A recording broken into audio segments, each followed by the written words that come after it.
Itinanggi naman ng Philippine National Police ang kumakalat na espekulasyon na may 7,000 pulis na naghahanda para arestuhin si dating Pangulong Rodrigo Duterte sakaling maglabas ng warrant of arrest ang International Criminal Court.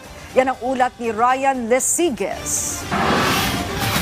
Nitong nakalipas na weekend, usap-usapan ng di umano'y paglalabas ng warrant of arrest ng International Criminal Court o ICC laban kay dating Pangulong Rodrigo Duterte. Ito ay may kaugnayan daw sa madugong kampanya ng nakarang administrasyon kontra iligal na droga.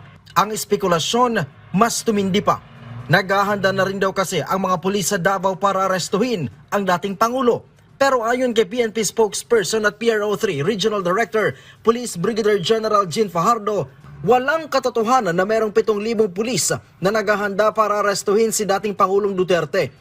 Ang paggalaw niya ng mga pulis sa Davao ay isang simulation para sa seguridad sa paparating na halalan. Yung mga movement po ng ating mga kapulisan doon is just part of the simulation exercise and relating po sa kanilang security preparation for Davao. And we have to stress the point po na this is not only limited po sa Davao, even yung other regions po ay nagkakonduct po ng simulation exercise, communication exercise, and other tabletop exercise. Again, as part of our security preparation for election po. This has nothing to do doon sa mga issues relating dun sa alleged issuance po ng warrant of arrest ng ICC.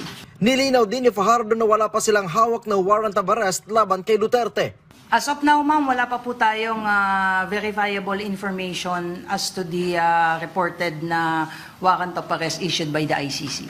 Wala rin daw magiging papel ang PNP sakaling maglabas ng warrant of arrest ang ICC. Maliban na lamang kung ang ICC o Interpol ang humingi ng tulong sa pambansang pulisya.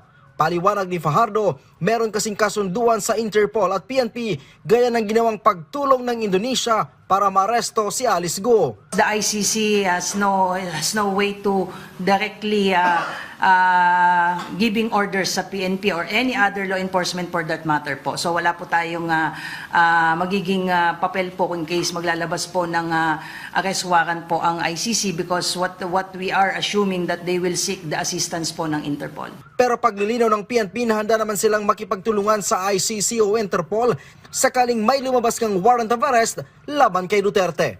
Wala po tayo sa ngayon na planong magtaas po ng alerto at wag nating pangunahan sir yung proseso, but on the part of the PNP, we are prepared for any eventualities po in case po na meron pong tulong na hihingin sa atin ng Interpol. Mula dito sa Campo Crame, Ryan Lesiges para sa Pambansang TV sa Bagong Pilipinas.